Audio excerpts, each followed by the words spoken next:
하나님의 말씀을 같이 읽겠습니다. 시작. 예레미야가 아직 시위대 뜰에 갇혀 있을 때 여호와의 말씀이 그에게 두 번째로 임하니라.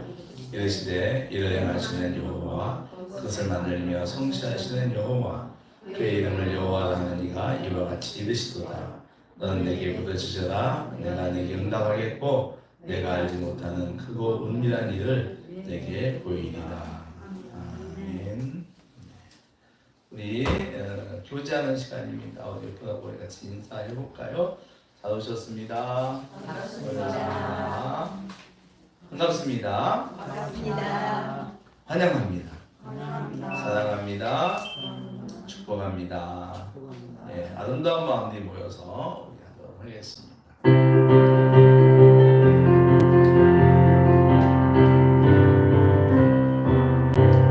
아름다운 마음들이 모여서 주의 은혜 나누며 예수님을 따라 사랑해야지. 우리 서로 사랑해. 하나님이 가르쳐준 한 가지 내 이웃을 행복과 같이 미움 다툼 시기 질투 아니고 우리 서로 사랑해. 이 다음에 예수님을 만나면 우리 뭐라 말할까? 그때는 부끄러움 없어야지. 우리 서로 사랑해. 하나님이 가르쳐준 한 가지 내 이웃을 행복과 같이 미움 다툼 시기 질투 아니고 우리 서로 사랑해. 예, 예배 끝나면 한번 더 인사합시다. 사랑합니다. 사랑합니다. 얼굴 보고 눈도 보고 예쁘게 사랑합니다. 사랑합니다. 네, 저희 오늘 또 이렇게 주일날 일 때문에 빠지신 분들도 계신 것 같아요. 그분들이 어디 계시는 거지만 일터에 있겠죠. 우리 한번 외쳐볼까요? 사랑합니다. 사랑합니다. 다음 주에 꼭 봅시다. 다음 주에 꼭 봅시다. 네. 그리고 영상으로 예배드린 분도 몇 분 계신 것 같은데 그분들 우리 인사합시다. 사랑합니다. 사랑합니다. 사랑합니다. 네. 네, 기도하고 말씀을 듣도록 하겠습니다. 사랑의 하나님 감사합니다. 이 시간 말씀 듣겠습니다. 주님, 저희의 오감을 열어 주시옵소서. 우리의 뇌를 깨우셔서 하나님 정말 우리의 뇌가 하나님의 말씀에 반응하게 하여 주옵소서.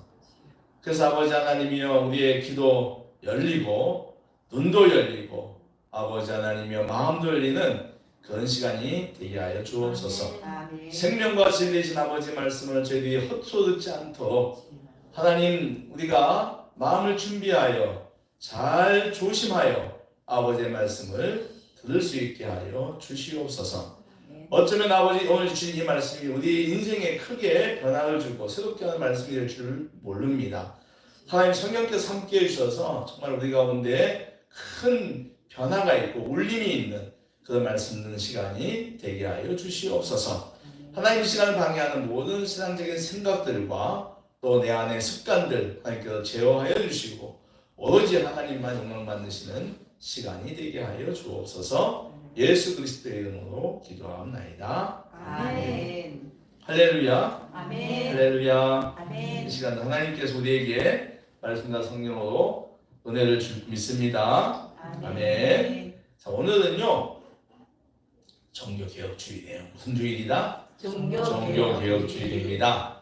지금부터 507년 전인 1517년 10월 31일 날 10월의 마지막 날이에요. 여러분 10월의 마지막 날 하면 또 맨날 노예만 생각나시죠? 네, 근데 그날은 종교개혁일이기도 해요. 독일의 젊은 사제인 마틴 루터가 빗대버거 성당에 95개 조항에 이르는 당시 가톨릭 교회의 부패에 대한 글을 써붙임으로 종교개혁이 시작된 날입니다. 여러분 종교개혁의 가장 큰 정신은 뭐죠? 종교개혁의 가장 큰 정신은 그 당시에 가톨릭 교회가 가장 크게 부패했던 게 뭐냐면 말씀에서 떠난 거예요. 말씀에 떠나는 거죠. 그러니까 종교개혁의 가장 큰 정신은 뭐예요? 다시 성경으로 돌아가자. Return to Bible. 그런 거겠죠. 성경으로 다시 back to the Bible. 이런 식으로 다시 돌아가자고 하는 겁니다. 다시 말하면 성경의 본질적 가르침을 회복하자는 것입니다. 그 가르침은 5가지의 기둥이 있어요. 아까 우리가 기도할 때 했던 것처럼 첫째는 오직 믿음으로. 따라해볼까요? 우리 같이 오직 믿음으로. 오직 믿음으로. 네. 이게 뭐예요? 우리의 구원은 믿음으로 되는 것이 행위로 되는 것이 아니다라고 하는 거예요. 근데 그 당시 카톨릭교는 어떻게 했습니까?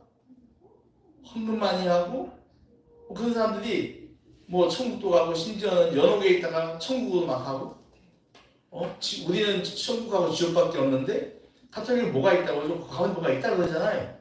연옥이라고. 그래서 뭐 후손들이 헌금을 많이 하면 옮겨간다. 연옥에 있던 조상이 다시 천국 옮겨간다. 그런 것도 했었어요. 그러니까 믿음은요. 그러니까 우리의 구원은 오직 믿음으로만 되는 것입니다. 아멘. 믿습니까? 아멘. 예. 그 다음에 뭐가 있어요? 오직 성경으로. 예. 오직 성경으로. 성경 외에는 우리를 구원할 수 있는 책이 없다 이겁니다.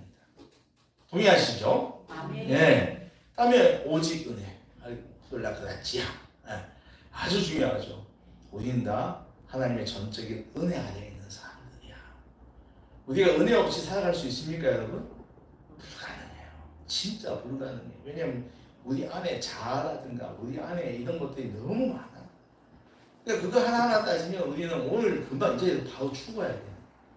근데 하나님께서 우리를 용서하시고 아들 보내셔가지고 그게 뭡니까? 은혜잖아요. 그러니까 오직 우리는 은혜로만 구원받는 것이지 다른 것이 아니에요. 그리고 또 있습니다. 오직 하나님의 영광을 위하여. 네, 오직 하나님의 영광을 위해서 우리는 살아가야 된다. 오직 예수 그리스도.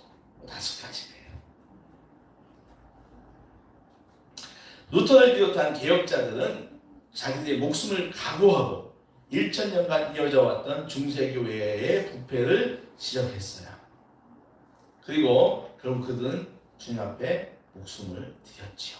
순교했습니다. 개혁자들이 목숨을 걸고 개혁에 매달렸던 이유가 뭘까요? 그토록 성경으로 돌아가자라고 외치며 오직 믿음, 오직 성경, 오직 은혜, 오직 하나님의 영광, 오직 예수 그리스도를 강조했던 궁극적 이유는 무엇일까요? 눈에 보이는 것은 그 당시 교회의 회복입니다. 그죠? 원상 회복이에요. 다시 돌아가자는 거예요. 그러나 우리가 좀 더 생각해 보면은 이같이 개혁해야 될 이유, 본질의 회복을 소망하는 이유, 꿈꾸는 이유, 그것은 바로 거룩한 부흥입니다. 한번 따라해 보세요. 거룩한 부흥. 거룩한 부흥. 거룩한 부흥. 거룩한 부흥. 부흥이라고 하니까 종교개혁과 주제가 좀 멀어 보이지만 결코 그렇지 않다는 것입니다. 세상 속에 있는 교회는 완전하지 않아요. 그렇죠? 세속적 가치관을 이용한 악한 마귀 사단의 세력에 세속적 교회는, 눈에 보이는 교회는 노출되어 있습니다. 그러니 교회는 완전하지 않아요. 늘 부족한 거예요. 개혁하지 않으면 안 된다는 것입니다. 여러분의 신앙은 어떻습니까? 여러분의 신앙도 절대 완전하지 않아요. 그렇지 않습니까? 네? 우리가 세상 속에 있다 보니까 세상의 유혹과 탐심과 뭐 이런 것, 아까 우리 부흥회 부를 때 그 탐심과 무너진 우리의 마음을 정결케 해달라고 하잖아요. 그러니까 우리의 신앙도 역시 늘 부족해요. 늘 완전하잖아요. 그러니까 어떻게 해야 돼? 매일매일 우리의 신앙도 말씀으로 돌아가야 돼요. 할렐루야. 아멘. 말씀으로 돌아가야 됩니다. 그것이 바로 개혁이에요. 이런 일상의 개혁을 통해서 새로운 부흥이 교회와 성도들에게 일어나야 하는 거죠. 할렐루야. 아멘. 네. 여러분 부흥하면은 우리가 딱 떠오르는 성경이 있어요. 요한계시록 7장인데요. 9장부터 12절인데 우리 찾아보겠습니다. 정원치 권사님 보고 올려달라면 절대 못 올려줄 거예요. 네, 오늘 정도 권사님 일하가지고 계시록 7장 9절부터 12절까지 신약성경 406쪽입니다. 나같이 보겠습니다.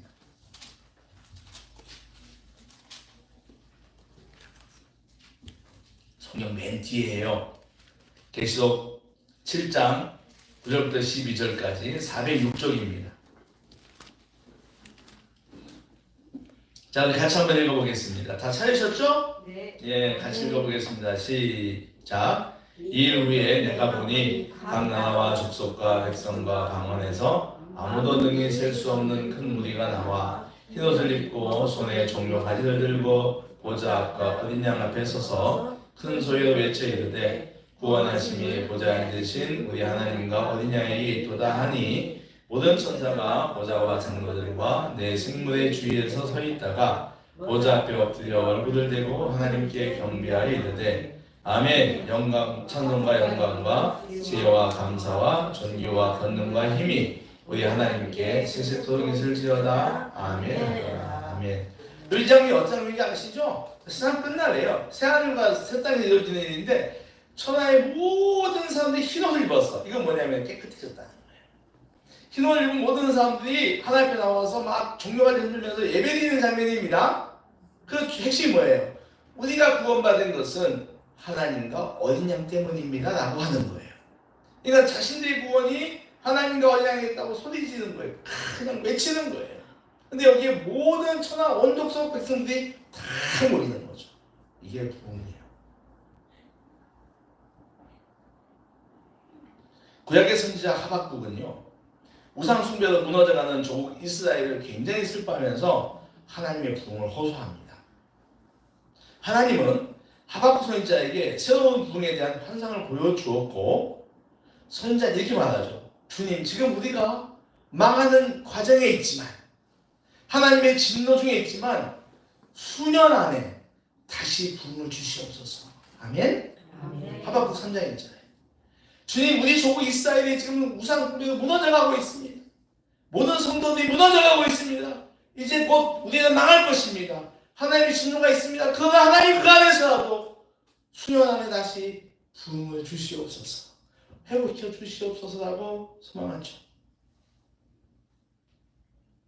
1998년 서울에 있는 한 교회에서 새 일의 기도회가 시작되었습니다. 새 일이라는 말 여러분 무슨 말인지 아십니까?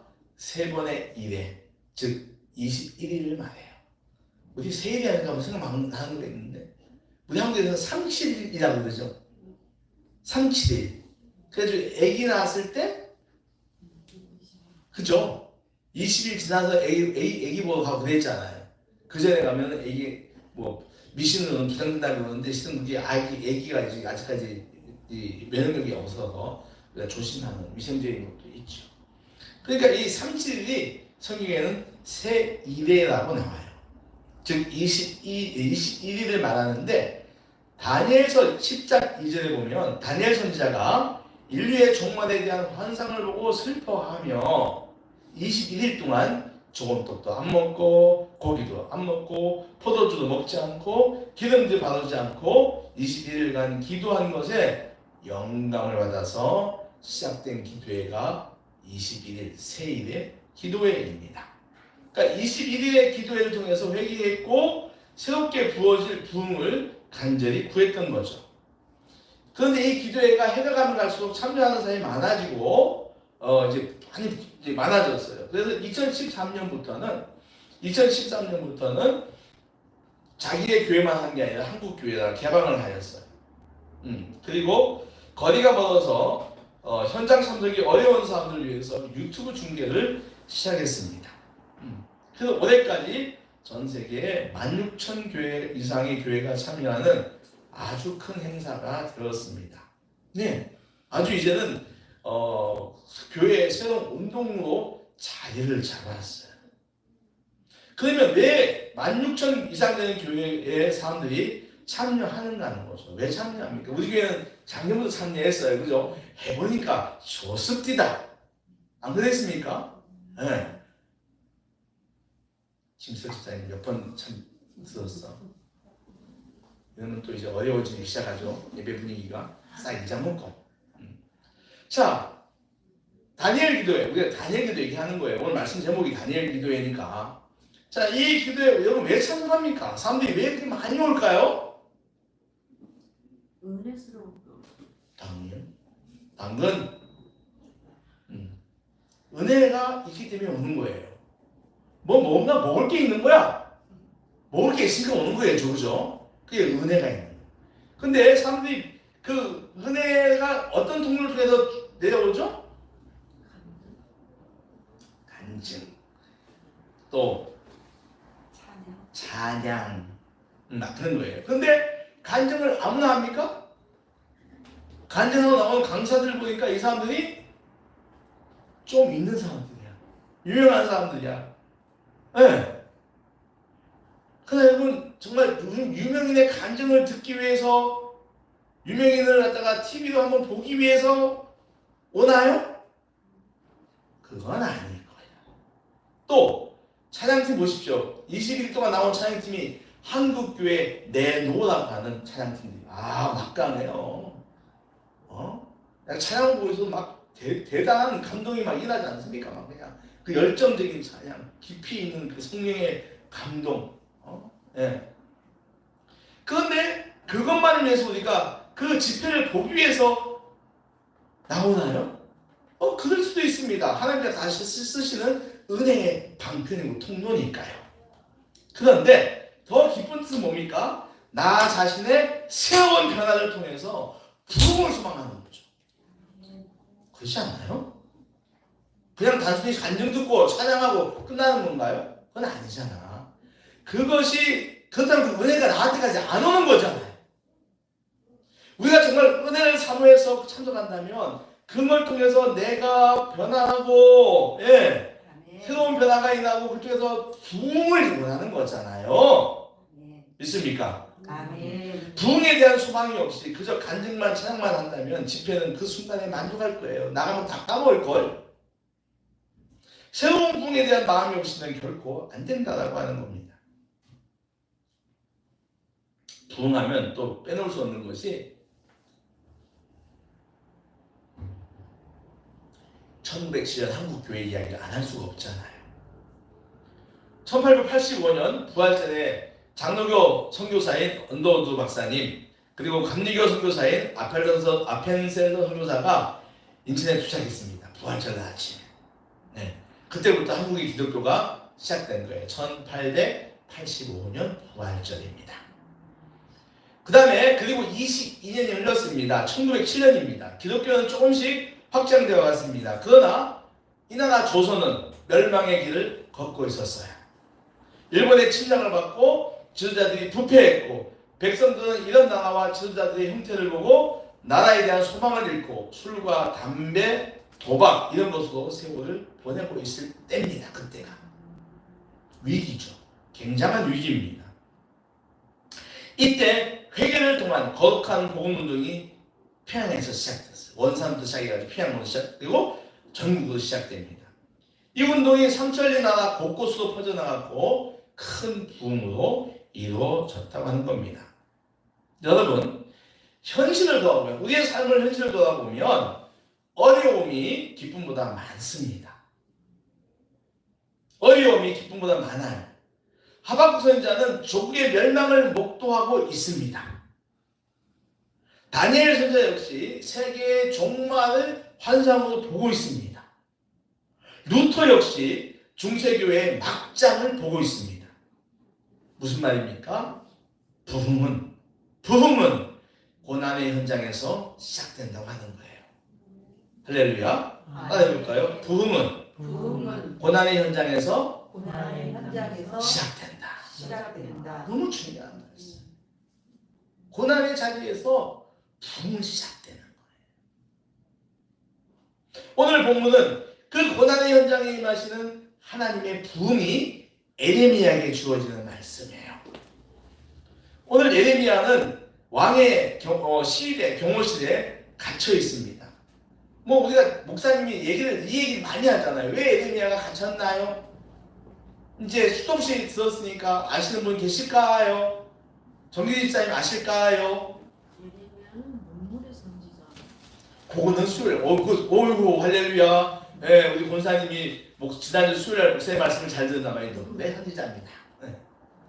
왜냐 지난 수요일 에레미야 애가 우리 했거든요. 근데 지금 에레미야가 표본받는 이유는 뭡니까? 간단해요. 나라에 반영을 해서 그래. 예. 그러니까 나라 사람들 모두가 다 멸망을 가고 있는 이 나라가 애굽의 도움을 받아야 한다고 했는데 에레미야가 뭐가 뭡니까? 아니야, 하나님 뜻이 아니야. 우리 바벨론에 행복해야 돼. 그래가지고서 이제 미움받은 거죠. 그래서 그냥 맨날 괴롭히고 보다가 지금은 갇혀 있는 것입니다.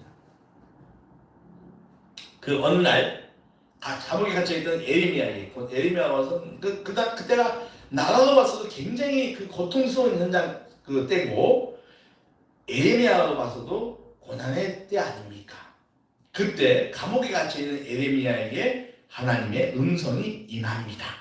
3절 말씀을 읽어보겠습니다. 3절입니다. 시작.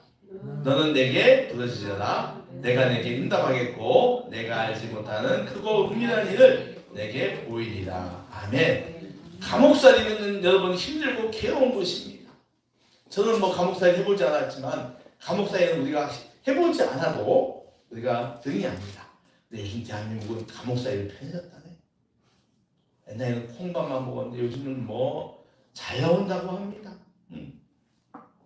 그러나 어쨌든 간에 억압된 생활이기 때문에 결코 그것이 행복하진 않아요. 먹는 거, 입는 거, 자는 것이 부족합니다. 그 고통 중에 있는 에레미야에게 임하신 하나님의 말씀이 너는 내게 부르짖으라 라고 하는 거예요. 지금 이 에레미야는 하나님의 말씀을 전하다가 고난을 받아 감옥에 갇혀 있습니다. 고된 시간을 보내고 있습니다. 그러면 하나님께 오셔가지고 이런 말 해야 되잖아요. 야, 얼마나 힘드냐. 너 내 이야기 전하다가 너가 이렇게 잡혀있으니까 내가 너 참 힘들지 라고 위로의 말을 해야 되지 않을까요? 예를 들어서 이상문 공장님 지난주 입원했어요. 내가 전화했어요. 전화해가지고 기도하시오 라고 하면 이상문 공장님이 마음이 별로 그렇게 했죠. 근데 우리 먼저 일단 얼마나 힘듭니까? 라고 이야기해야 돼. 우리 하나님이 아니니까 위로부터 하고 이야기를 해야 되겠죠. 근데 지금 하나님께 예레미야는 하나님께 뭐라 그러죠? 그 얘기 아니에요. 위로 안 해줘. 그리고 또 베드로처럼 베드로 감옥에 갔을 때 어떡하죠? 야 빨리 일어나. 내가 다 문 열어놨어. 빨리 나와. 사도행전에 그거 나오잖아요. 그죠? 그러니까 천사들이 막 앞에 서고 베드로 막 열심히 뛰어 이제 같이 따라가잖아요. 근데 그 얘기도 없어. 탈출 방법을 가르쳐준 것도 아니야. 야 어디로 나와라. 내가 문 열어놨다. 직진놈들 문 다 닫았다. 그것도 아니에요. 아무 얘기도 안 해. 그리고 뭐라 그러죠? 너는 내게 부르시라. 하나님은 참 공감 능력이 떨어지시는 것 같아. 너는 내게 부르시라 라고 말합니다. 그러면서 2절 보니까 2절 자 우리 2절도 같이 읽어볼게요. 자 2절 시작. 일행하시는 여호와 그것을 만들면 성취하시는 여호와 그 이름을 여호와라 하는 이가 이와 같이 이르시도다. 이건 뭐냐면 하나님이 내가 어떤 분임을 먼저 얘기하는 거예요. 그러니까 나는 일을 행하는 사람이고 그것을 만들며 성취하는 사람이다. 그 이름을 여호와라고 한다라고 하는 건 이건 당신의 자기소개서예요. 나는 이런 사람이다라고 하는 거예요. 이 말은 하나님의 모든 걸 말해주죠. 세상을 말씀으로 만드시고 지금도 우주 만물을 통치하시고 마감하시고 영원히 계시며 털끝 하나 변하지 않으신 분, 그러면서 안 계신 곳이 없으신 전 우주에 존재하시는 분이란 말이에요. 인류를 향한 그분의 구원과 사랑 역시 그분이 계획하시고 실현하신 일입니다. 그분은 우리 개인의 역사 역시 시작하시고 관리하고 마감하신다는 겁니다. 한마디로 그분의 능력, 그분은 능력이나 존재나 성품 모든 면에 있어서 절대자시다. 할렐루야. 예. 그러니까 나는 절대자야. 나는 모든 것의 모든 것이고 하여튼 뭐 말할 수 없는 완전무변한 절대자야. 그 하나님께서 에레미야에게 말하죠. 너는 나에게 부르짖어라. 내가 너에게 뭐 하겠다? 응답하겠다. 따라하세요. 응답하겠다. 기도하라고 명령하는 거예요.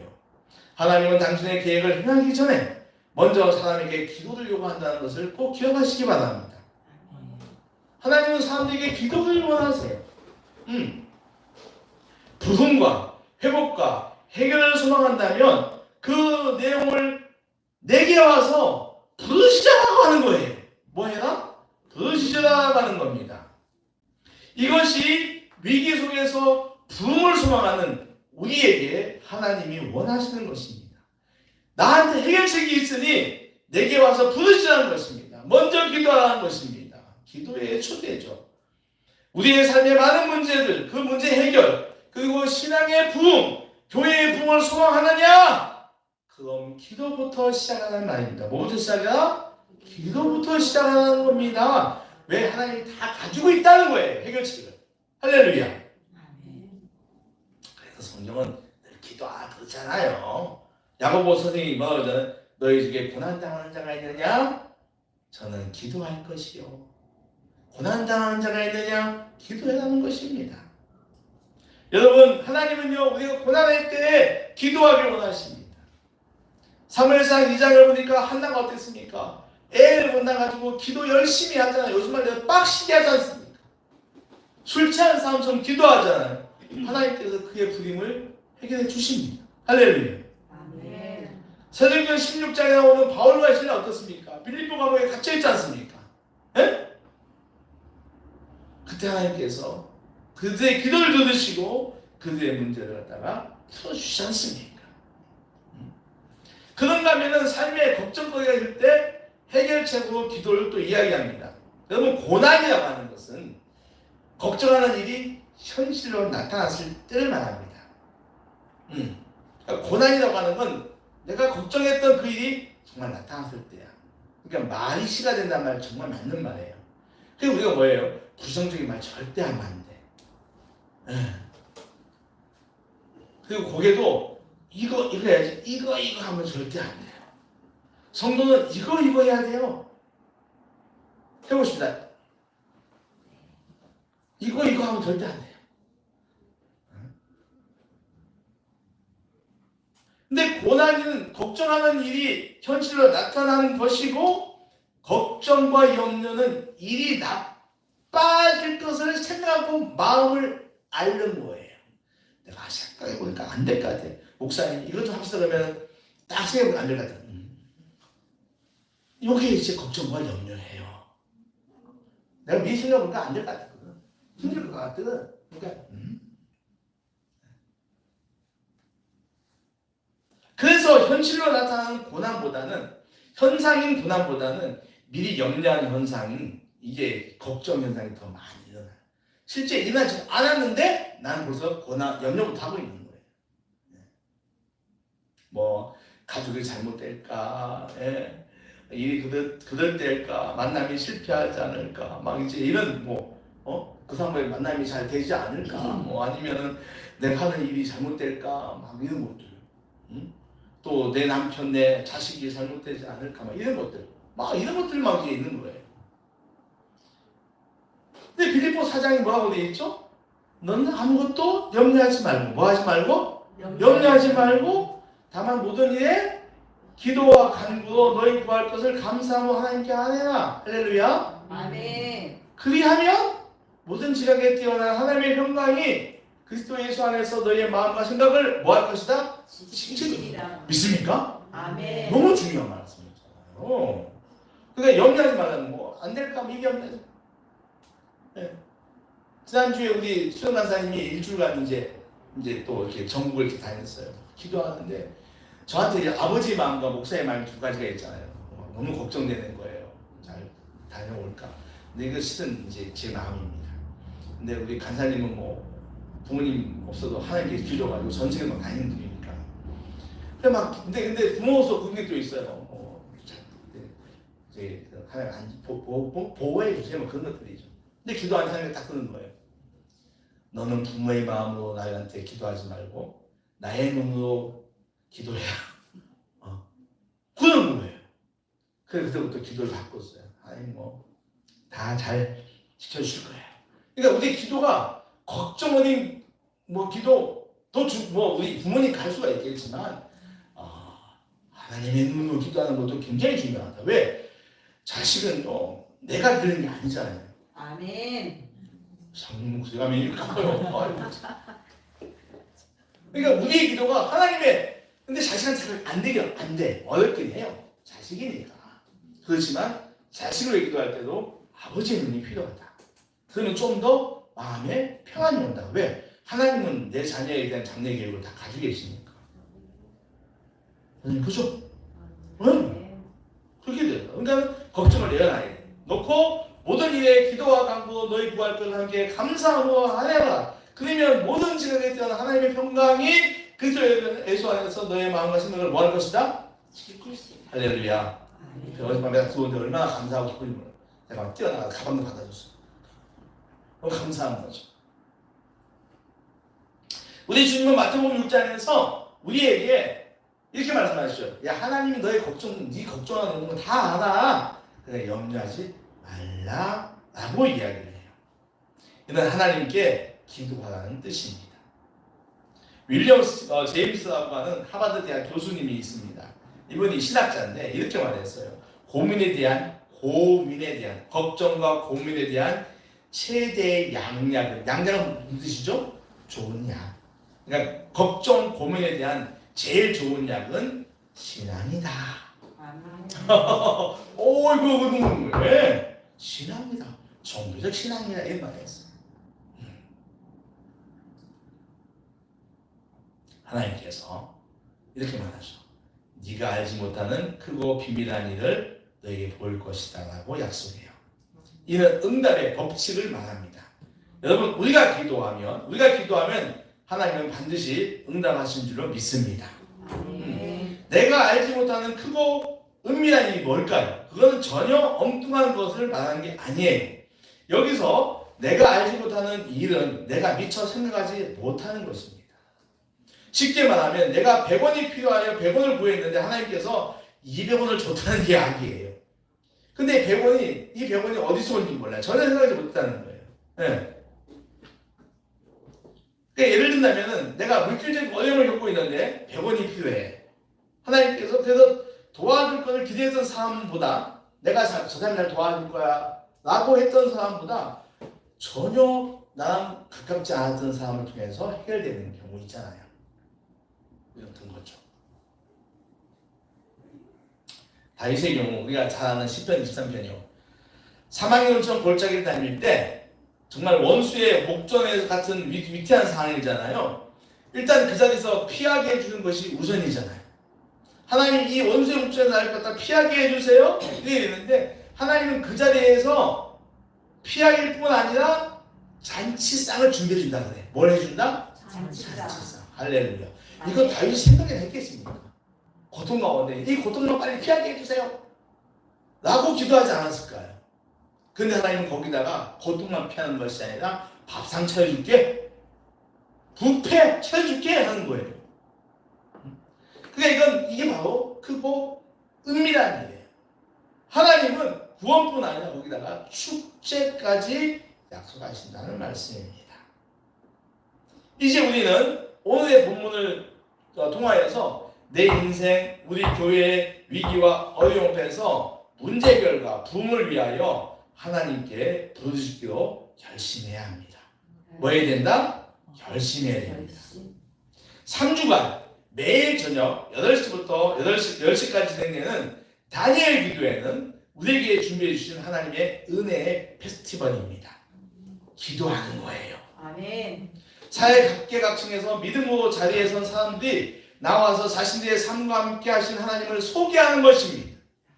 고난과 역경 속에서 하나님을 만나서 극복한 사람들이 예수님을 나누는 자리입니다. 찬양과 간증 말씀을 통해서 선포되는 하나님의 은혜를 전 세계 사람들이 감사하고 받는 시간입니다. 다니엘 기도에 참석하는 것만으로 우리는 기도하는 것이에요. 하나님께 부르짖는 것입니다. 그런 우리에게 오늘 예레미야에게 주셨던 하나님의 약속인 우리가 미처 예상하지 못했던 크고 은밀한 것으로 응답해 줄 줄 믿습니다. 아멘. 하나님이 준비해 놓으신 크고 은밀한 응답의 시나리오, 이번 주 금요일인 12월 1일부터 풍성하게 시작됩니다. 여러분, 부흥과 문제 해결을 꿈꾸며 기도의 자리에 많이 나오는 성도들 되시기를 주의 이름으로 축원합니다. 아멘. 기도합시다. 하나님 아버지, 은혜를 감사합니다. 오늘 저희들에게 주신 말씀을 통하여서 정말로 이 어려운 때 저희들이 부흥을 꿈꾸게 하신 걸 감사하며 그 부흥을 통하여서 하나님께서 또 이 다니엘 기도를 통해서 우리에게 부흥을 허락한 줄로 믿습니다. 하나님 기도할 때 기도하라고 말씀하시면서 크고 은밀한 것을 보이신다고 하셨으니 하나님 저희들 다니엘 기도의 참석을 통해서 말씀을 듣고 기도하는 것 통해서 우리가 생각했던 것 외에 더 좋은 곳으로 부으실 하나님을 기대하고 소망하며 나아가는 저희들 되게 하여 주시옵소서. 주님 저희들이 닫혀있는 육신의 아버지 장막을 열어 깨뜨려 주시옵시고 아버지 영의 문을 열어주셔서 온전히 아버지 하나님이여 저희들의 영혼을 함께 드리며 기뻐하며 감사하며 기대하며 참여하는 시간들이 되게 하여 주시옵소서. 예수 그리스도의 이름으로 기도하옵나이다. 아멘.